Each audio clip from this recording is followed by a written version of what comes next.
Una niña, pobre y hambrienta, se acerca a un empresario adinerado que comía fuera de un restaurante y susurra: «Si me das las sobras, te contaré un secreto». Él estuvo a punto de ignorarla, pensando que era una broma infantil, pero lo que dijo después le heló la sangre. Acompáñanos en este viaje lleno de sorpresas y emociones para ver que la verdad a veces llega de los lugares menos esperados. La luz del otoño suave con un toque de melancolía se filtra a través de las vidrieras de colores, dibujando sombras largas sobre los manteles blancos impecables. Para Alejandro, la vida parecía haber perdido el color exactamente un año antes, y ese domingo era solo otro lienzo gris en su existencia descolorida. El restaurante, antes un santuario de risas y promesas, ahora era un mausoleo de recuerdos. Sentado en la misma mesa de la esquina, la favorita de Isabela observaba la silla vacía, frente a él un vacío que hacía eco al hueco en su pecho. El aroma intenso del café que un día lo animaba ahora solo traía a flote el recuerdo de ella, de cómo sostenía la taza con ambas manos, como queriendo absorber todo el calor del mundo. En su plato, los enchiladas picantes, el favorito de ella, permanecían intactos, el tenedor girando distraídamente entre sus dedos, creando surcos pequeños en la salsa cremosa. Recordaba aquel último día con una claridad dolorosa. Isabela llevaba un vestido azul claro, el color de sus ojos cuando sonreía. Habían venido a celebrar un nuevo contrato para la empresa, un triunfo que ahora parecía vacío e insignificante. Ella hablaba con entusiasmo sobre los planes para el fondo de caridad que él la había ayudado a crear, sus gestos vivos y llenos de pasión. Y entonces la pausa, la mano en el pecho, la expresión de confusión, el suspiro suave antes del silencio eterno. Los médicos dijeron que fue repentino, un infarto fulminante, una falla traicionera, en un corazón que parecía tan lleno de vida impredecible. Sin dolor, le aseguraron, pero el dolor que quedó era insoportable, una carga que Alejandro llevaba en cada paso, en cada aliento. Su mejor amigo y socio Diego había sido su roca, el único pilar que lo mantuvo en pie en medio del derrumbe.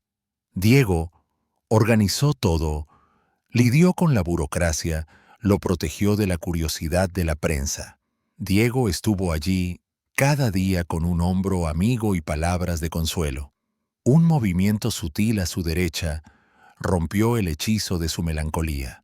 Una figura pequeña, casi etérea, se materializó junto a su mesa.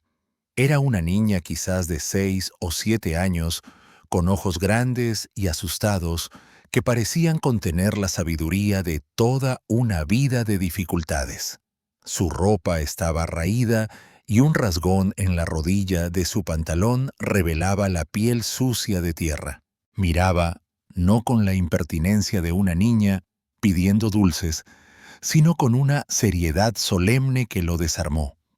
Por un momento, Alejandro sintió un impulso de generosidad, el mismo que lo había hecho conocido por sus actividades filantrópicas.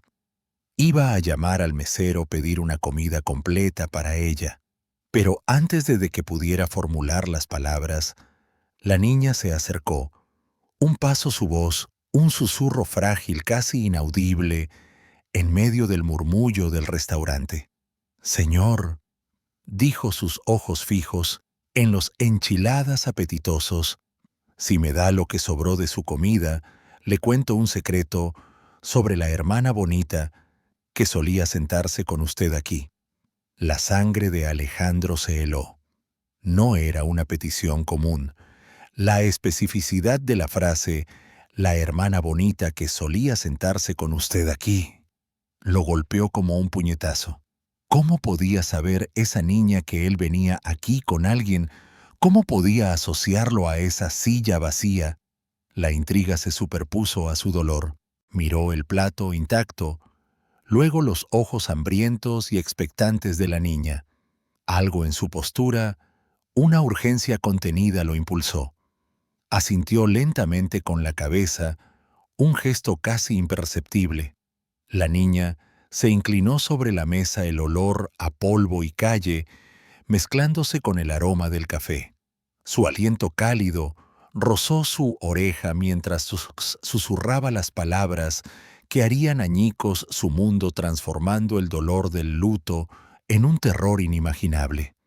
No fue su corazón lo que se detuvo. La voz infantil tembló, cargada de una certeza aterradora. Fue el Señor que siempre viene con usted. Yo lo vi echar un polvito blanco en el café de la hermana bonita. El mundo de Alejandro, que hasta entonces giraba lentamente en su eje de dolor, se detuvo de repente. Las palabras de la niña, un susurro frágil, resonaron en su mente con la fuerza de un trueno, destrozando el respetuoso silencio de su tristeza. Por un instante sintió una oleada de rabia, una niña cruel tal vez inventando una historia macabra para conseguir un plato de comida. ¿Cómo se atrevía a profanar la memoria de Isabela? Con una fantasía tan vil, su primer impulso fue echarla a proteger el santuario de sus recuerdos de aquella acusación absurda. Diego, el hombre que lloró a su lado, que lo abrazó cuando sus propias piernas flaquearon en el funeral, era impensable, una traición a la lógica misma del duelo y la amistad.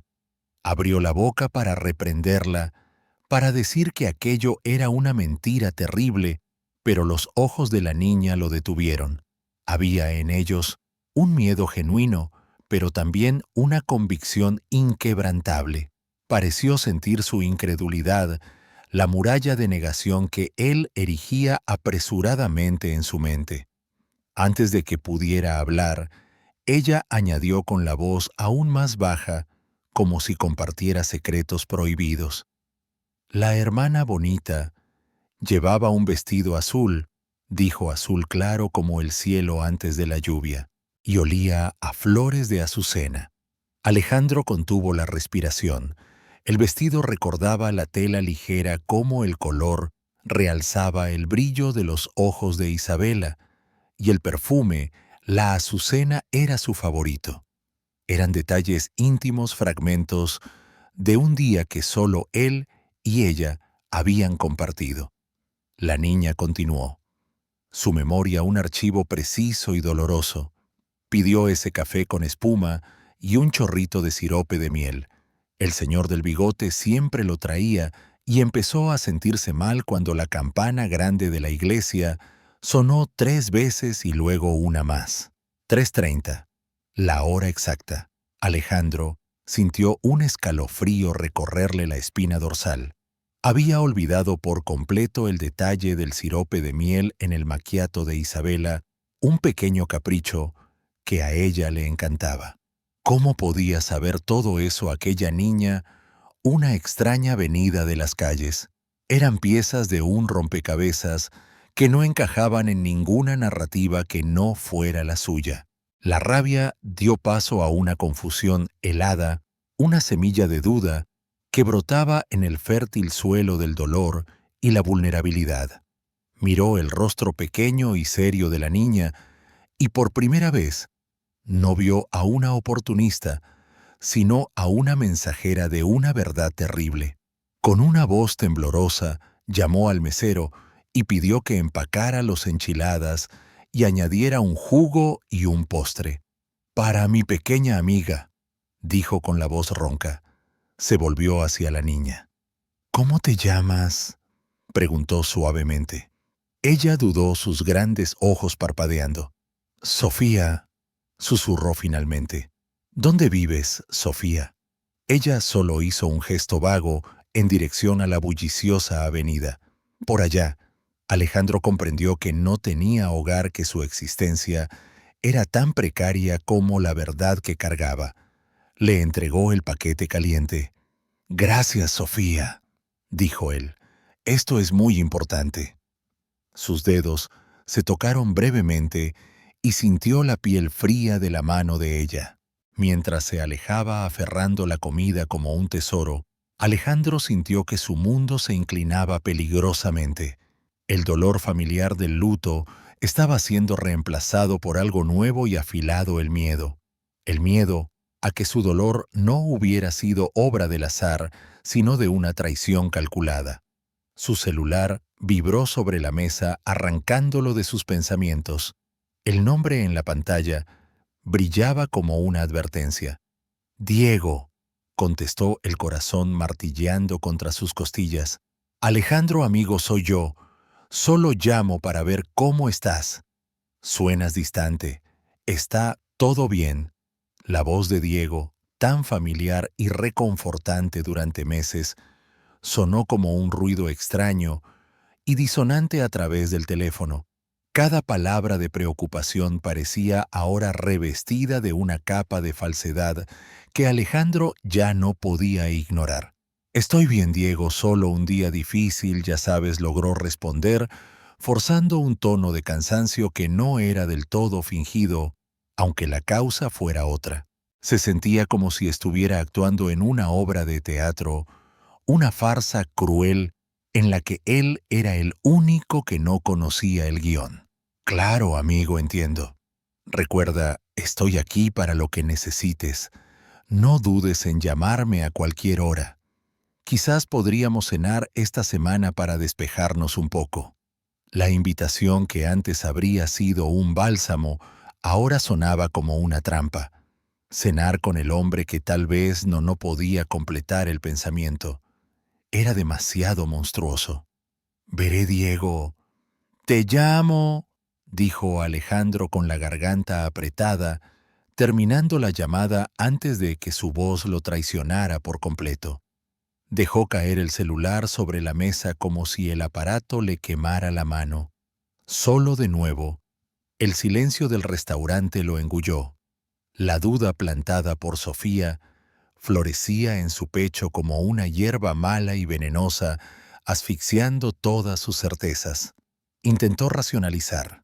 Sofía era una niña de la calle, probablemente traumatizada, quizás con una imaginación fértil, que mezclaba fragmentos de conversaciones que oía.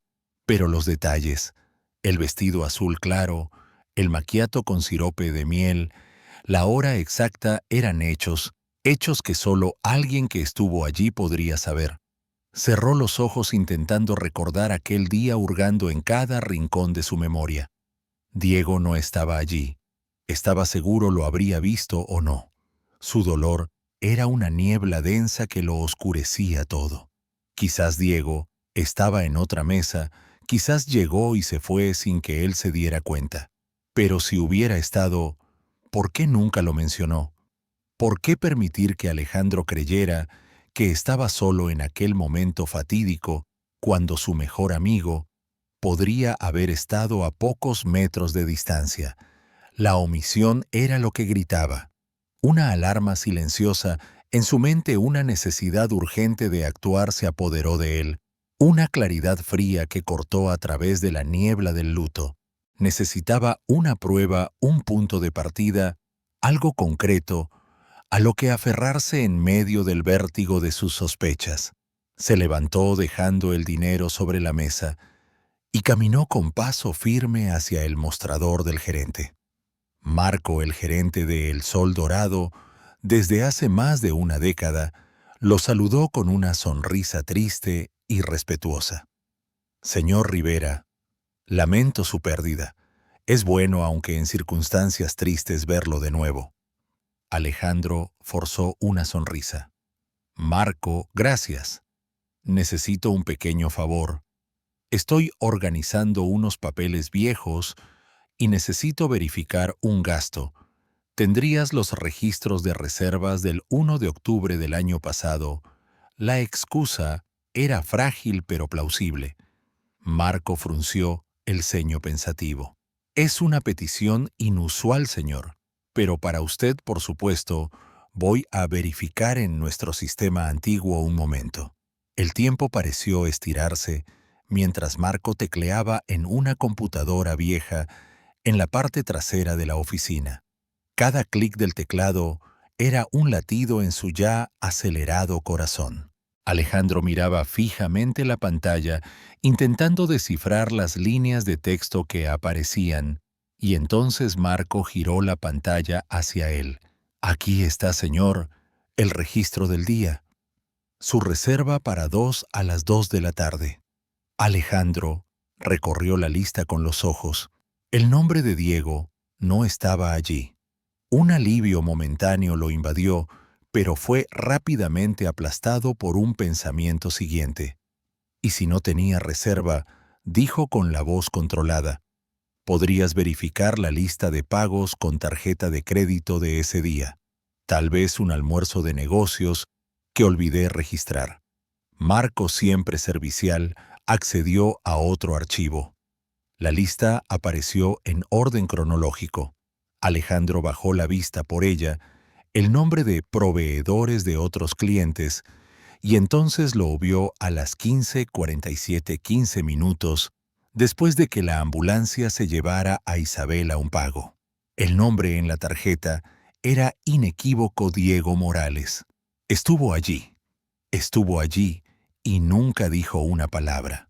La omisión no era un olvido, era una confesión silenciosa, y el suelo bajo los pies de Alejandro, ya frágil, finalmente se abrió. La imagen del nombre de Diego en la pantalla de la computadora se grabó en la retina de Alejandro 15 minutos. Estuvo allí a meros metros de distancia durante casi una hora y lo vio todo. Vio el pánico, la llegada de la ambulancia, la desesperación de Alejandro, y eligió permanecer invisible. La mentira por omisión era más cortante que cualquier falsedad dicha en voz alta. Era una traición calculada fría. Pagó su cuenta y se fue dejando que Alejandro se hundiera solo en la tragedia para después resurgir como el ángel consolador. La dualidad del acto era tan perversa que Alejandro sintió una náusea subirle por la garganta. Agradeció a Marco con una voz que apenas reconoció como suya y salió del restaurante, el aire frío de la tarde golpeándole el rostro como una bofetada. Necesitaba aire, necesitaba pensar, pero su mente era un torbellino de imágenes. La sonrisa de Isabela, el rostro preocupado de Diego, el polvito blanco descrito por Sofía, las piezas encajaban con una precisión aterradora. En los días que siguieron, la paranoia comenzó a instalarse. Cada llamada de Diego, cada mensaje de texto, preguntando cómo estaba, parecía una provocación sádica. Alejandro respondía con monosílabos, inventando excusas para no verlo, sintiéndose un impostor en su propia vida. El luto se había transformado en un tipo diferente de agonía, una vigilancia constante, un miedo que lo dejaba insomne. Se sentía acechado en su propia casa.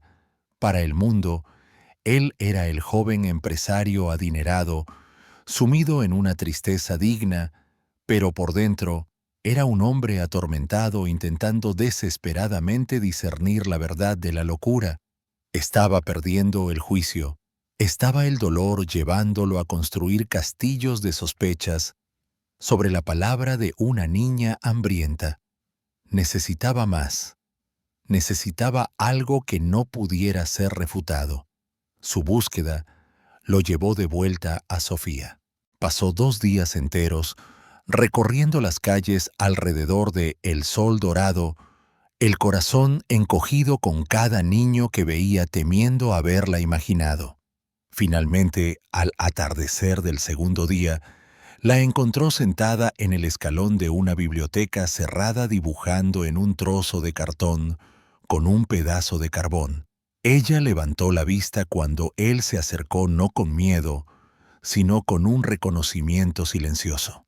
Se sentó a su lado manteniendo una distancia respetuosa. Sofía dijo suavemente: «Necesito tu ayuda de nuevo». Ella no respondió, solo continuó dibujando. Vio que eran rostros dibujados con una habilidad sorprendente para su edad. «Tienes buena memoria para los rostros, ¿verdad?», preguntó él. Ella finalmente se detuvo y lo miró. Recuerdo todo, quién es bueno y quién es malo. El corazón de Alejandro latió más fuerte, sacó el celular de su bolsillo y con manos temblorosas abrió una foto. Era una foto tomada en un evento de la empresa meses antes de la muerte de Isabela. En ella Alejandro y Diego estaban lado a lado sonriendo a la cámara. Le mostró la foto a la niña. Sofía, ¿recuerdas al señor que estaba conmigo ese día en el restaurante, el que me contaste? ¿Lo reconoces en esta foto? Sofía se inclinó para mirar la pantalla, sus ojos grandes y serios, recorriendo la imagen. No dudó. Su pequeño dedo sucio de carbón apuntó directamente al rostro sonriente de Diego. «Es él», dijo con una certeza absoluta. El señor que sonríe pero sus ojos no. La descripción era tan precisa, tan intuitiva, que un escalofrío recorrió a Alejandro. Pero entonces, Sofía añadió algo que lo dejó petrificado. Tenía un anillo grande brillante en la mano derecha. Abrió el anillo sobre el café de la hermana bonita. Tenía un huequito, adentro un anillo. Alejandro rebuscó en su memoria. Diego siempre usaba un anillo de sello de oro. Una herencia familiar, decía él.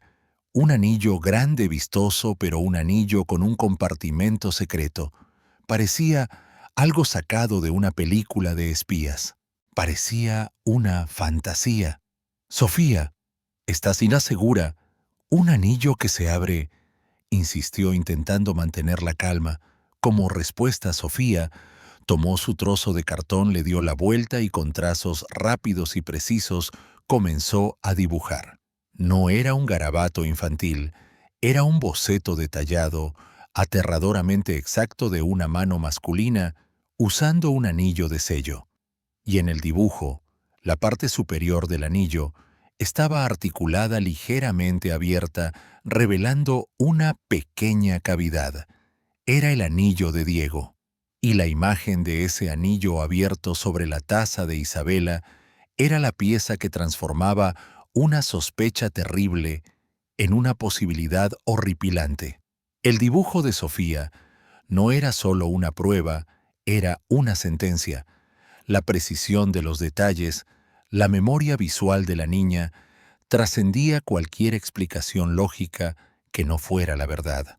Alejandro miró el boceto en el cartón sucio y vio no solo un anillo, sino el arma del crimen. La imagen mental que se formó era tan vívida y nauseabunda que tuvo que forzarse a respirar hondo para no desmayarse allí mismo en la banqueta. Le dio a Sofía todo el dinero que tenía en la cartera, insistiendo en que comprara comida y algo abrigador para vestirse. «Y por favor, Sofía, ten mucho cuidado. No hables con extraños sobre nada de esto», le pidió la urgencia en su voz, haciendo que la niña asintiera con gravedad.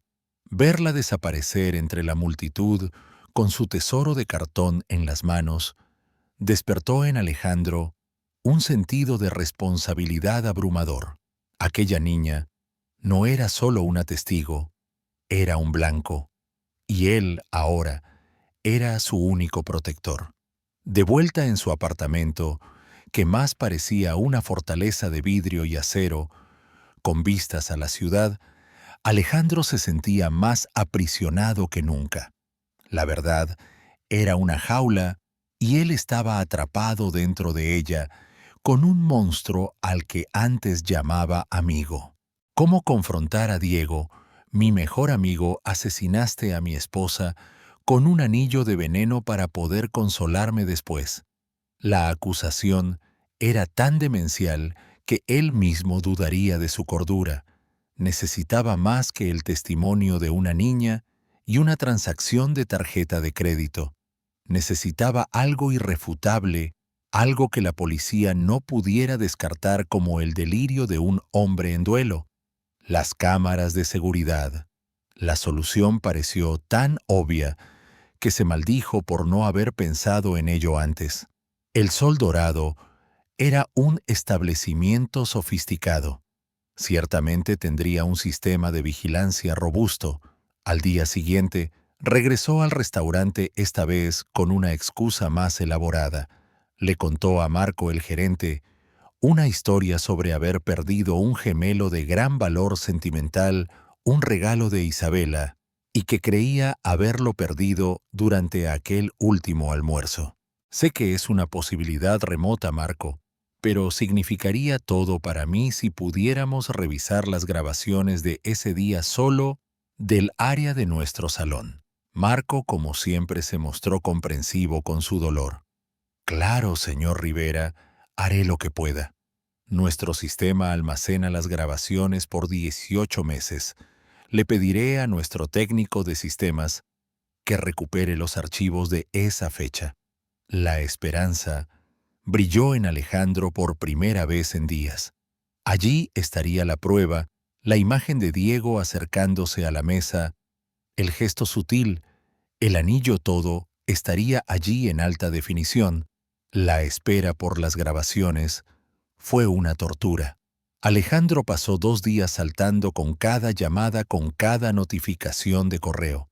Finalmente la llamada de Marco llegó, pero el tono del gerente no era de éxito, era de disculpa. Señor Rivera, tengo pésimas noticias. Lo siento mucho, pero parece que hubo un problema técnico exactamente en ese periodo. Todas las grabaciones de la semana del 1 de octubre del año pasado se corrompieron. El técnico dijo que fue una falla rara en el disco duro. Los archivos están perdidos, completamente irrecuperables. El silencio que siguió al teléfono fue pesado. Perdidos, corrompidos, una falla rara. La coincidencia era tan absurdamente conveniente que era imposible de creer.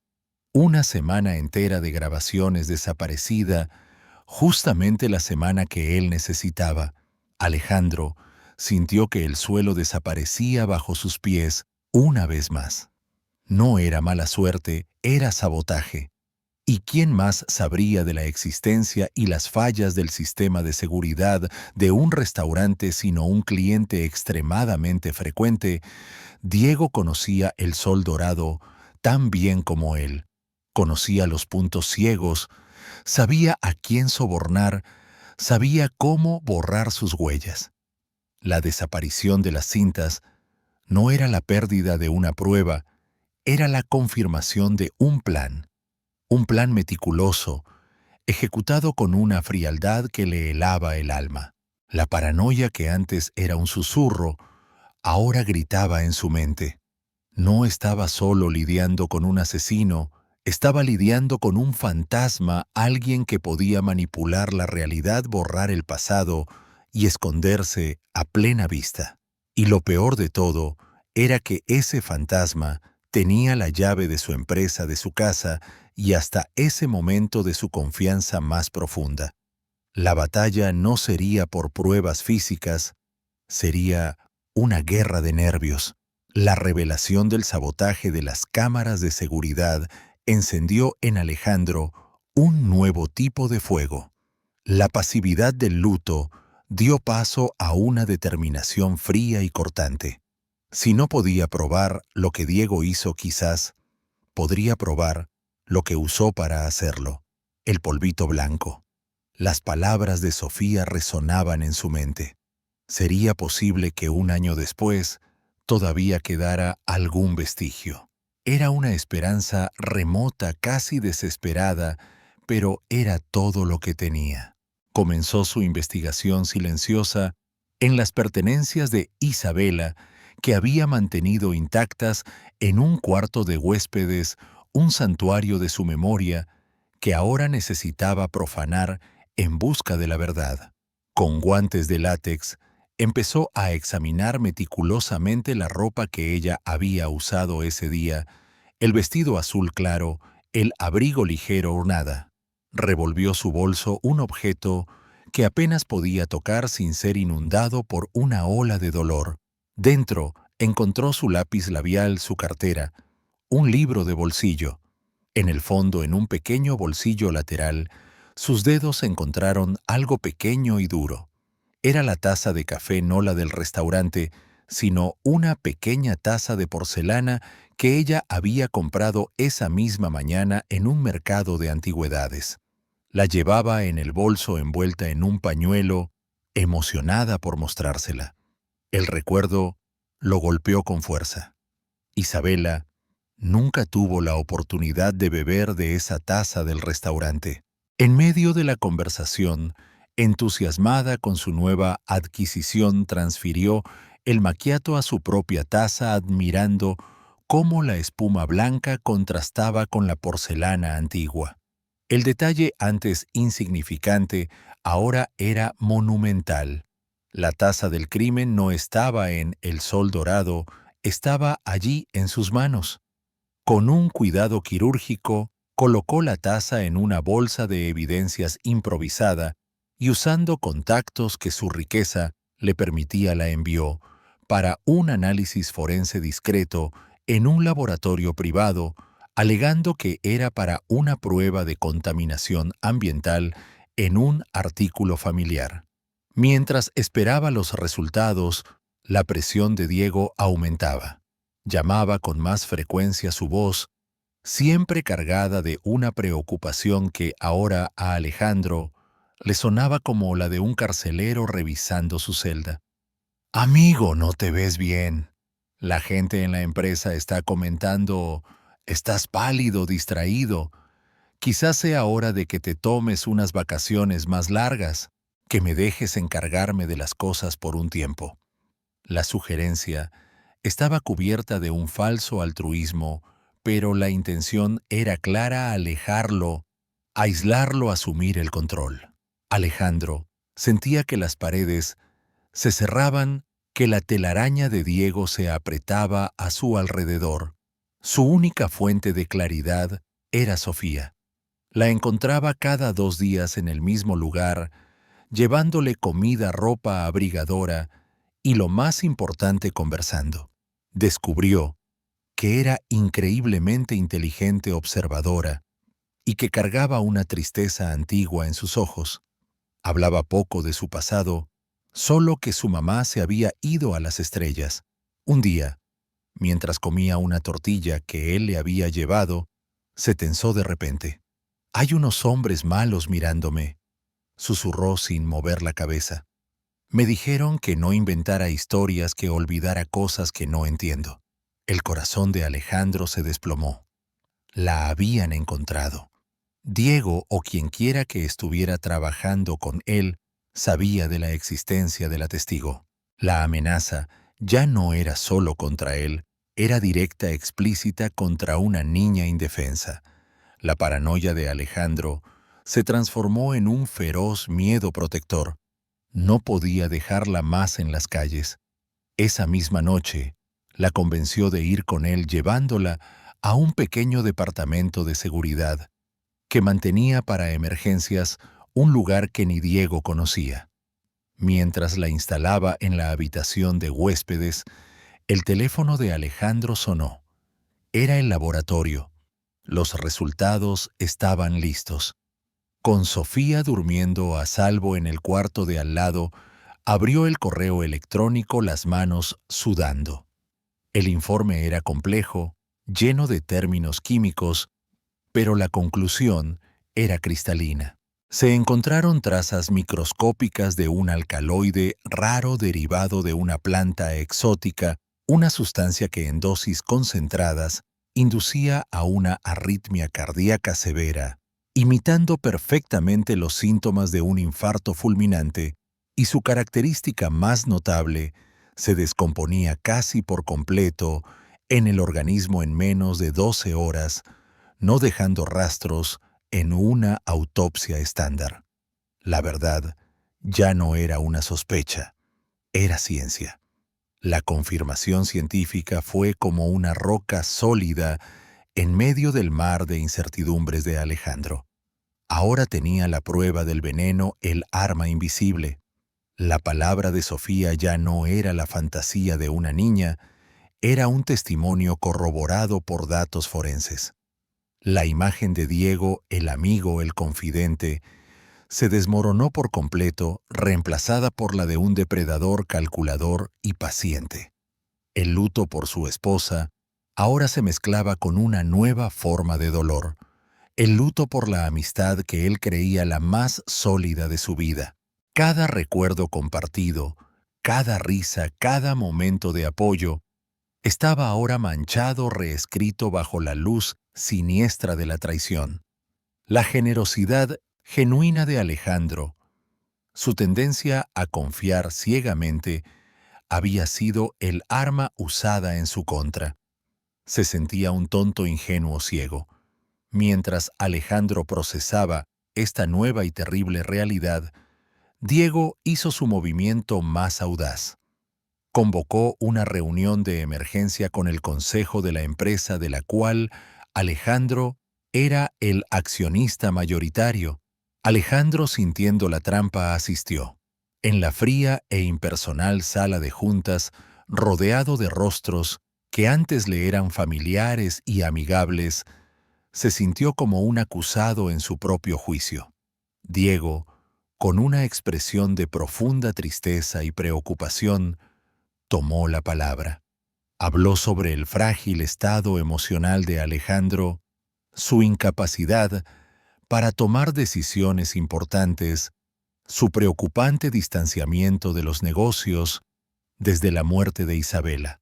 Pintó el cuadro de un hombre quebrado, perdido en su duelo. Un peligro para la estabilidad de la empresa que ambos construyeron.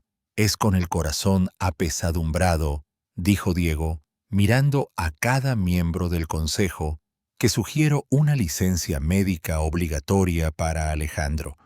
Y para garantizar la continuidad de nuestros proyectos, propongo asumir temporalmente el control total de las operaciones como director general interino. Fue entonces cuando distribuyó los documentos. Eran dictámenes de psicólogos que Alejandro nunca había consultado, informes de desempeño manipulados y, lo más impactante, un poder notarial preparado meses antes que le daría amplios poderes sobre los activos de la empresa en ausencia de Alejandro. El plan era claro y había estado en marcha durante mucho tiempo. La muerte de Isabela no había sido un acto aislado de crueldad. Era el primer y más crucial paso de un golpe corporativo. La eliminación de la amada esposa era la clave para desestabilizar al esposo y tomar su imperio. Alejandro permaneció en silencio durante todo el discurso, observando el rostro de Diego. Ya no veía a su amigo sino a un extraño con una máscara de compasión. La arrogancia de Diego era su punto débil. Subestimaba a Alejandro. Veía solo al hombre gentil y enlutado, no la furia fría que crecía en su interior. Cuando Diego terminó, todos los ojos se volvieron hacia Alejandro, esperando una explosión, una negación, quizás lágrimas.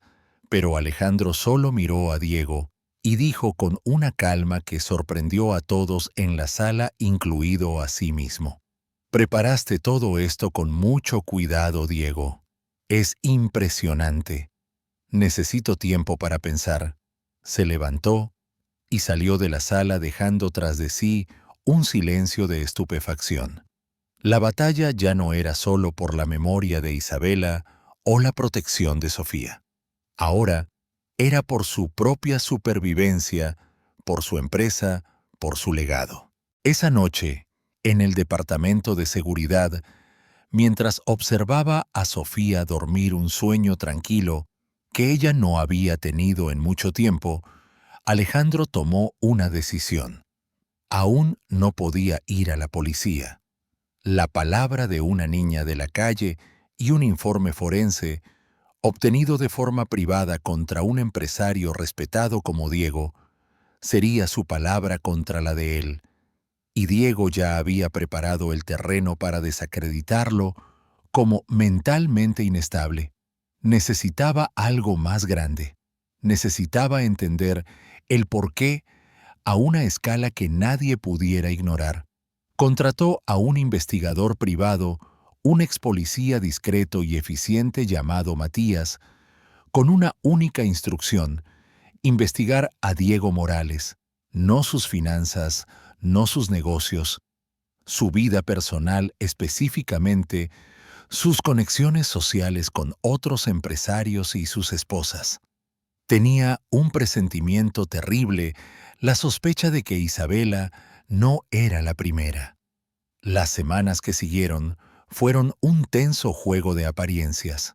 En público y en la empresa, Alejandro adoptó la persona que Diego había creado para él, la de un hombre fragilizado cediendo gradualmente al control de su amigo preocupado.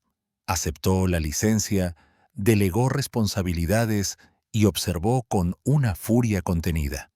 Mientras Diego se instalaba en su oficina, saboreando una victoria que creía completa. Cada sonrisa solidaria de Diego, cada palmada en la espalda, era como ácido en su piel. Pero detrás de esa fachada de sumisión, Alejandro operaba en las sombras moviendo las piezas de su propio tablero. Todas las noches se reunía con el investigador privado, un hombre canoso y directo llamado Matías, que le traía piezas de un rompecabezas cada vez más oscuro. La primera pieza llegó una semana después. Matías descubrió que 3 años antes, la esposa de un magnate del sector inmobiliario, un competidor que Diego y Alejandro estaban tratando de adquirir, murió súbitamente. Causa de muerte registrada: infarto fulminante. La mujer tenía 42 años y ningún historial de problemas cardíacos. 6 meses después, el viudo devastado e incapaz de gestionar sus negocios vendió su empresa por una fracción de su valor. El comprador, la corporación de Diego y Alejandro, en un acuerdo liderado agresivamente por Diego Alejandro, sintió un hielo recorrerle la espina dorsal. Era una coincidencia perturbadora. La segunda pieza llegó unos días después, aún más siniestra. Matías desenterró un caso de 5 años atrás. La esposa de un brillante inventor de tecnología, cuya patente Diego codiciaba, también falleció de forma inesperada. La causa oficial, una vez más, fue una arritmia cardíaca súbita. El inventor, consumido por el luto, abandonó sus proyectos y la patente terminó siendo adquirida por un consorcio secreto del cual Matías logró rastrear una conexión financiera indirecta con Diego. El patrón se estaba volviendo innegable. No se trataba solo de poder corporativo, era una estrategia depredadora y asesina. Diego no era un traidor. Era un depredador en serie que usaba el dolor y el luto como herramientas de negocios. Isabela no había sido el objetivo principal, era solo un obstáculo, un daño colateral, en el camino hacia el verdadero premio, el imperio de Alejandro. La revelación transformó el dolor personal de Alejandro en una responsabilidad abrumadora. Había otras víctimas, otras familias destruidas por la misma crueldad. No solo buscaba justicia para Isabela, buscaba justicia para todas ellas. Mientras tanto, su relación con Sofía se profundizaba. En el confinamiento del Departamento de Seguridad, descubrió a una niña de una resiliencia e inteligencia extraordinarias.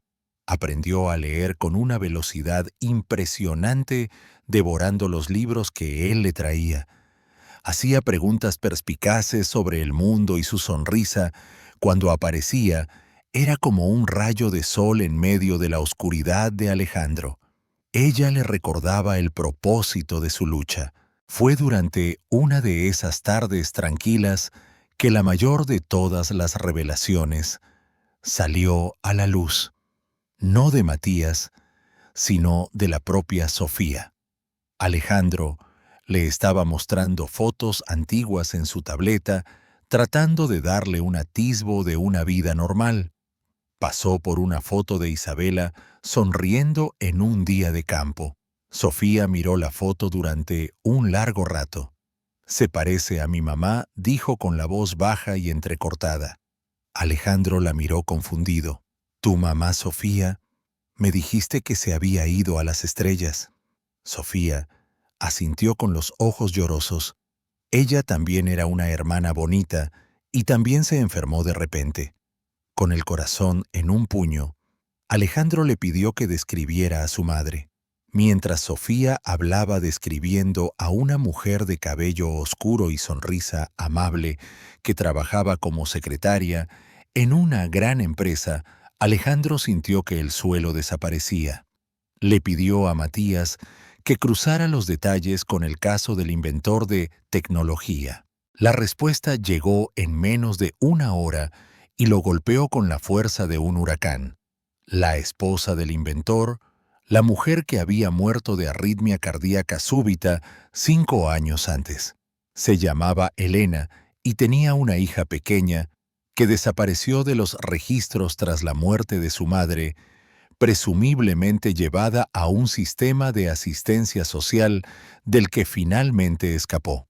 El nombre de la hija era Carolina, pero todos la llamaban Lina, pero aquí es Sofía.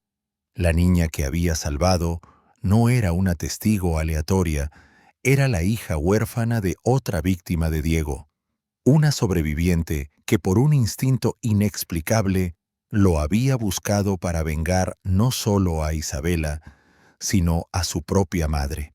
La revelación de que Sofía era hija de otra víctima de Diego reconfiguró todo el universo de Alejandro. Su encuentro en el restaurante no había sido un capricho del destino, una coincidencia fortuita, había sido el resultado de una búsqueda. Sofía, con la sabiduría instintiva de una sobreviviente, había pasado meses, tal vez años, observando, esperando. Había reconocido en Alejandro el mismo dolor que ella había sentido, el mismo tipo de pérdida súbita e inexplicable. Su acercamiento no fue solo una petición de comida, fue un acto de alianza, un grito de auxilio y de justicia lanzado a través del abismo de sus tragedias compartidas. Miró a la niña ahora dormida en el sofá, abrazada a un libro, y sintió una ola de amor protector tan feroz y abrumadora como el dolor que había sentido por Isabela. Ya no era solo una testigo a la que proteger, era un legado, la última parte viva de una mujer que, como Isabela, había sido borrada por la ambición de Diego. Esta nueva conexión le dio a Alejandro la fuerza que le faltaba. Su misión ahora tenía un rostro, un futuro que asegurar. Él y Matías intensificaron la investigación trabajando contrarreloj, pues Etique sentían que Diego, cada vez más cómodo en su nueva posición de poder, podría empezar a borrar sus huellas de forma más permanente. La paranoia de Alejandro, antes un tormento, se convirtió en una herramienta afilada. Empezó a notar cosas: un coche desconocido, estacionado en su calle durante días, clics extraños en su línea telefónica, la sensación de ser seguido. Diego ya no solo lo observaba, lo estaba vigilando. Sabía que algo andaba mal. La pasividad de Alejandro era antinatural y la desconfianza de un depredador como Diego era aguda. El punto de inflexión vino de una fuente inesperada. Matías, hurgando en las finanzas offshore de Diego, descubrió un patrón de pagos a una empresa de seguridad privada con una reputación dudosa, la misma empresa que casualmente prestaba servicios de sistemas a El Sol Dorado. La pieza final del rompecabezas de la cinta de seguridad perdida encajó, pero fue un pago específico lo que llamó la atención de Matías. Un gran depósito hecho 3 días antes. Matías investigó más a fondo y descubrió el propósito del pago, un trabajo de eliminación de plagas en una dirección que hizo que la sangre de Alejandro se helara. Era la dirección del Departamento de Seguridad. No van a eliminar plagas, dijo Matías con la voz grave. Diego está planeando algo. No se conformará con solo alejarte de la empresa. Sabe que eres un cabo suelto y ahora debe sospechar de la niña también. Ambos son un riesgo que no va a correr. El miedo por primera vez se volvió palpable. Una amenaza física inminente. Ya no se trataba de acciones y poderes notariales, se trataba de vida o muerte. Diego, sintiendo que la red se cerraba, estaba a punto de actuar de forma decisiva. Su plan se reveló la noche siguiente.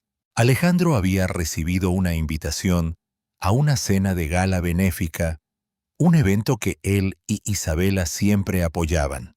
Inicialmente se negó, pero Matías lo convenció de ir. Es la carnada perfecta. Esperará que estés allí lejos de casa, lejos de la niña. Montaron un plan.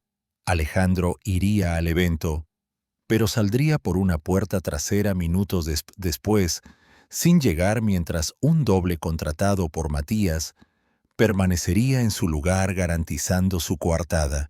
Mientras Alejandro estaba de camino al evento, el verdadero ataque ocurrió. Se simuló una fuga de gas en el departamento de seguridad, donde Sofía estaba al cuidado de una expolicía de confianza contratada por Matías. El plan era claro: una explosión, un trágico accidente que eliminaría a la única testigo ocular y posiblemente incriminaría a Alejandro por negligencia, destruyendo su reputación para siempre. Pero Matías y su equipo estaban preparados. Interceptaron al equipo de mantenimiento enviado por la empresa de seguridad de Diego y los detuvieron antes de que pudieran causar ningún daño. Cuando Alejandro, con el corazón en la garganta, recibió la llamada de Matías confirmando que Sofía estaba a salvo y que los agresores habían sido capturados, el alivio fue seguido por una furia helada. Diego había cruzado la línea final. Había intentado matar a una niña. La guerra silenciosa había terminado. Era hora del enfrentamiento final. Alejandro sabía que no podía simplemente entregar a los hombres capturados a la policía. Eran solo peones. Necesitaba al rey y sabía instintivamente que la única manera de derribar a Diego era usar su propia arrogancia y su desprecio por Alejandro y Sofía en su contra. La trampa tenía que ser psicológica, una ruptura de su fachada de control, y él tenía la carnada perfecta, el coraje de una niña que ya no tenía nada que perder. El plan era arriesgado, una apuesta de todo o nada que ponía a Sofía en el centro del peligro, pero era la única manera. Alejandro pasó horas hablando con ella, explicando no los detalles sórdidos, sino la esencia de la situación. No la trató como a una niña, sino como a una socia, una aliada. Sofía, el hombre malo. Diego cree que solo eres una niña asustada. Cree que tus recuerdos son fantasías. Cree que puede engañarnos, dijo Alejandro, arrodillado frente a ella, sosteniendo sus pequeñas manos. Pero nosotros sabemos la verdad. Tienes el valor de demostrarle que está equivocado. Los ojos de Sofía, que ya habían visto tanto, no vacilaron. Había en ellos una determinación que reflejaba la de Alejandro. Por mi mamá y por Isabela, respondió con la voz firme. No le tengo miedo. La trampa se montó en el lugar donde todo comenzó. El sol dorado. Alejandro llamó a Diego con la voz cargada de un pánico fabricado. «Diego, necesito verte ahora. Es sobre esa niña, la de la calle». Apareció de nuevo. Está diciendo cosas horribles. Locuras sobre ti, sobre Isabela. Estoy en el restaurante, ella está aquí conmigo. No sé qué hacer. Creo que estoy perdiendo el control. La policía va a pensar que estoy loco. La carnada era la vulnerabilidad de Alejandro, algo que Diego siempre había explotado. La oportunidad de silenciar personalmente la fuente de sus problemas y al mismo tiempo solidificar la narrativa de la inestabilidad mental de Alejandro era irresistible para un hombre tan arrogante. Diego aceptó ir de inmediato. El tono de su voz, una mezcla de falsa preocupación y triunfo mal disimulado. El restaurante estaba casi vacío. Era tarde en la noche. Alejandro y Sofía se sentaron en la misma mesa de la esquina. Matías y su equipo estaban disfrazados de clientes y personal, con micrófonos y cámaras discretas, grabando cada ángulo. Alejandro sentía el corazón latir descontroladamente, un miedo primario por la seguridad de Sofía. Quería cancelar todo, esconderla y huir lejos, pero entonces la miró. Sofía estaba sentada erguida con la barbilla en alto, una reina en su pequeño trono, esperando al dragón. Su coraje lo ancló. Diego llegó, el rostro una máscara de compasión. Se sentó ignorando a Sofía y enfocándose en Alejandro. Alejandro, amigo mío, ¿qué está pasando?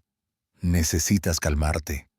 Alejandro interpretó su papel tartamudeando, pareciendo desesperado. No para Diego. Inventa historias sobre un anillo sobre un polvo. Diego finalmente miró a Sofía, el desprecio en sus ojos apenas velado. Niña, dijo con una condescendencia gélida, a veces cuando pasan cosas malas, nuestra mente crea historias para protegernos. Estás confundida. Lo que crees que viste no es real. Fue entonces cuando Sofía habló la voz clara y sin temblar. No creo que lo vi. Lo vi. Miró directamente a los ojos de Diego. Vi el anillo. Tenía un águila grabada y se abría. Usted lo abrió sobre el café de la hermana bonita. El polvito blanco cayó como nieve sucia. La mención del águila, un detalle del sello familiar, que ella nunca le había mencionado a Alejandro, hizo que Diego vacilara por una fracción de segundo. Una contracción casi imperceptible en su mandíbula se recuperó rápidamente riendo. ¡Qué gran imaginación! Alejandro está claramente delirando. Es el trauma hablando. Necesita ayuda profesional, no una audiencia. Alejandro entonces jugó su carta final. Quizás tengas razón, Diego. Quizás todo sea fantasía. Se volvió hacia Sofía. Sofía, tal vez te equivocaste. La policía nunca te creería contra un hombre como el señor Morales. Luego miró de nuevo a Diego, los ojos llenos de un dolor forjado. Es solo una niña. Diego no entiende lo que está haciendo. Por favor, solo haz que pare. Haré lo que sea. Firmo los papeles. Desaparezco. Solo haz que esta historia se desvanezca. Dile que fue un error. La arrogancia de Diego lo cegó. Vio allí la victoria total, la rendición completa de Alejandro. Se inclinó sobre la mesa, el rostro cerca del de Sofía, la voz un susurro venenoso, creyendo que solo hablaba con una niña tonta y un hombre quebrado. Escúchame bien, niñita. La gente inteligente sabe cuándo quedarse callada. No viste nada. El anillo no se abre. No había polvo. La hermana bonita simplemente se cansó y se durmió para siempre. Y si sigues con tus cuentitos, quizás tú también te canses y te duermas para siempre. Entendido, cada palabra era una confesión, una amenaza grabada en audio y video de alta calidad. El rey había caído en su propia trampa, condenado por su propia voz. En el instante en que las palabras de Diego flotaron en el aire cargadas de veneno y amenaza, La atmósfera en El Sol Dorado cambió. El silencio que siguió fue pesado, denso, roto, solo por el sutil clic de la puerta de la cocina al abrirse. Diego, aún inclinado sobre la mesa, sintió un cambio en el aire, incluso antes de ver nada. Su sonrisa de triunfo se congeló y se deshizo cuando vio a Matías, ya sin disfraz, emerger de las sombras, seguido por dos policías uniformados que habían estado sentados en una mesa cercana. La comprensión golpeó el rostro de Diego como una onda de choque, reemplazando la arrogancia con un pánico pálido e incrédulo. Sus ojos se dispararon de Matías a Alejandro, y por primera vez vio al hombre que estaba frente a él, no al amigo quebrado y enlutado, sino a un adversario frío, calculador y victorioso. La máscara de compasión de Alejandro cayó revelando el acero debajo. Entendido, Diego preguntó a Alejandro, haciendo eco de la propia pregunta amenazante de Diego, su voz tranquila pero cortante como el cristal, cada palabra grabada así como tu intento de hacer explotar el departamento con Sofía dentro. Tus peones ya están cantando como pajaritos. Diego abrió la boca para hablar, para negar, para amenazar, pero no salió ningún sonido. Estaba acorralado. Su telaraña de mentiras y manipulaciones deshecha en un único y devastador momento. Los policías se acercaron a la mesa, sus movimientos profesionales y sin prisa. Diego Morales, queda usted detenido bajo sospecha de conspiración para cometer homicidio, entre otros cargos, que se detallarán en la delegación, dijo uno de los oficiales, su voz monótona y oficial sellando su destino, mientras las esposas hacían clic en las muñecas de Diego, sus ojos se encontraron con los de Sofía.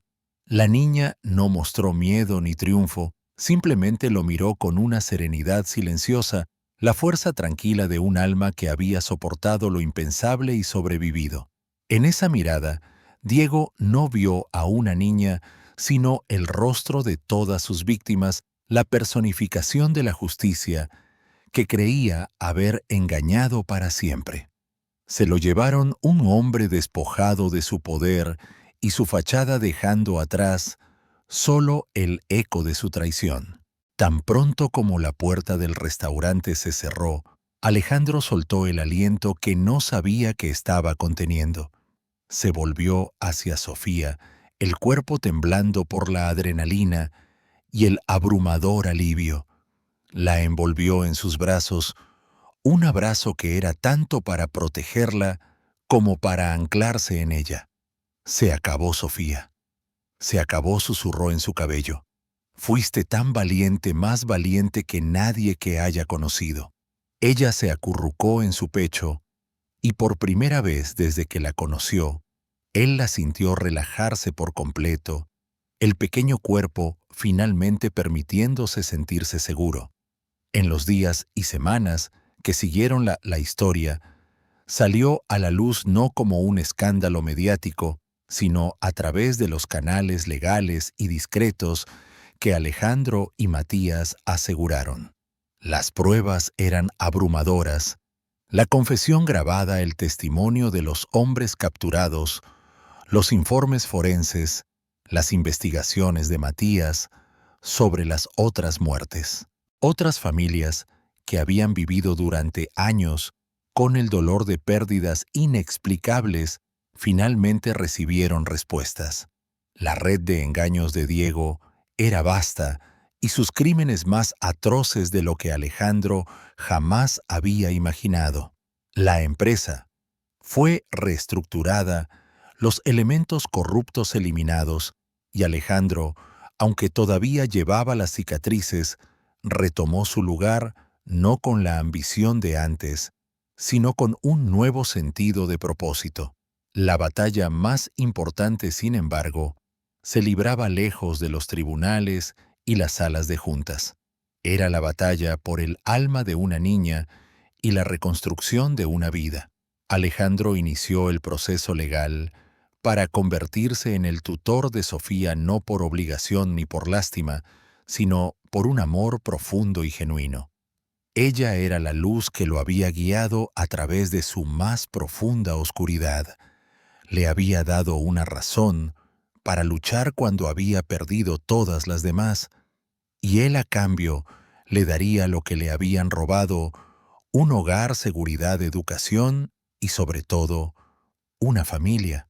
Descubrió que la verdadera riqueza no estaba en su imperio corporativo, sino en la risa de Sofía resonando por los pasillos de su apartamento, en la forma en que ella sostenía su mano, en la confianza inquebrantable que depositaron el uno en el otro. 7 semanas después de esa noche fatídica en el sol dorado, la vida de Alejandro era irreconocible. El dolor del luto por Isabela. Todavía existía una suave cicatriz en su corazón que siempre le recordaría el amor que perdieron. Pero ya no era la fuerza dominante en su vida. La tristeza había sido atemperada por la gratitud y suplantada por una nueva y vibrante forma de amor. El papeleo final había llegado esa mañana. Con un trazo de pluma, lo que sus corazones ya sabían se hizo oficial. Él era el padre de Sofía. Su apellido ahora era Rivera. No era un reemplazo, sino una adición, una fusión de dos vidas rotas en un nuevo todo más fuerte y resiliente. La niña huérfana de las calles y el empresario solitario habían encontrado el uno en el otro lo que ambos creían haber perdido para siempre: un hogar. Para celebrar, no hubo una fiesta grandiosa ni un evento extravagante. Su celebración fue silenciosa, íntima y profundamente significativa. Regresaron a El Sol Dorado. El lugar, antes un mausoleo de dolor y traición, necesitaba ser resignificado. Necesitaba convertirse en un símbolo de su nuevo comienzo. Al entrar Marco, el gerente lo recibió con una sonrisa genuina y cálida, sin la sombra de la pena que antes marcaba su rostro. Los condujo no a la oscura mesa de la esquina, sino a la mejor mesa del restaurante, junto al ventanal donde la luz del sol de la tarde entraba dorada y prometedora. Sofía, usando un vestido nuevo, no azul claro, sino de un amarillo vibrante, como su personalidad, miraba todo con ojos maravillados. Alejandro pidió el menú y con una sonrisa se lo entregó a Sofía. «Hoy, mi niña, tú eliges todo lo que quieras». Ella estudió las palabras con la seriedad de una académica, decidiendo finalmente por un plato de pasta con salsa de queso y de postre, la copa de helado de chocolate más grande que el restaurante pudiera ofrecer. Mientras comían, no en un silencio melancólico, sino en medio de conversaciones animadas sobre libros, estrellas y lo que quería ser de mayor una mezcla de detective y artista. Alejandro se encontró observándola. Veía en ella la inteligencia de su madre, la resiliencia de una sobreviviente y una bondad innata que el mundo no había logrado borrar. Ella no solo lo había salvado de un engaño mortal, lo había salvado de sí mismo, de la prisión de su propio luto. Después del postre, Alejandro llamó a Marco y tuvo una conversación privada con él. Hizo una generosa donación al restaurante con una condición. En una pared discreta cerca de la entrada, pidió que se colocara una pequeña placa de latón, no con nombres para evitar el sensacionalismo, sino con un mensaje sencillo en memoria de todas las almas cuya luz fue apagada demasiado pronto por la oscuridad de la codicia. Que su recuerdo sea un faro para la verdad y la justicia. El Sol Dorado ya no sería solo un lugar de encuentros, sino un memorial silencioso, un recordatorio de que la verdad, por más dolorosa que sea, tiene el poder de sanar y transformar. Al salir del restaurante, tomados de la mano, la luz del atardecer Bañaba la ciudad en tonos de rosa y naranja. Sofía se detuvo en la acera y miró a Alejandro. Papá dijo la palabra aún nueva y maravillosa en su boca. Isabela y mi mamá están juntas en las estrellas, ahora cuidándonos. Alejandro se arrodilló para estar a su altura, el corazón llenándose de una emoción tan intensa que casi lo dejó sin aliento. Estoy seguro de que sí, mi amor, y creo que están muy orgullosas de nosotros. Sabía que su viaje no había borrado el pasado, sino que lo había honrado. La justicia para Isabela y Elena no se encontró en una celda, sino en la felicidad y seguridad de Sofía, en la familia que construyeron de las cenizas de la tragedia. La niña hambrienta que un día cambió un secreto por sobras de comida, no solo expuso a un monstruo, sino que también guió a un hombre perdido de vuelta a la vida, enseñándole que la verdadera familia no se forja por la sangre, sino por los lazos inquebrantables de protección mutua, coraje y amor. Y en este nuevo comienzo, ambos encontraron la redención más dulce de todas. Lección de la historia. En la cultura latina, donde la familia y la lealtad son el fundamento, aprendemos que la traición puede venir de los más cercanos, pero el coraje de los débiles, como una niña de la calle, puede voltear la situación. El mensaje a transmitir la verdad siempre vence a la avaricia, y la familia real se construye con amor, confianza y protección mutua, sin depender de lazos de sangre o posición social. Valora las conexiones sinceras y ten valor para enfrentar la oscuridad y encontrar la luz.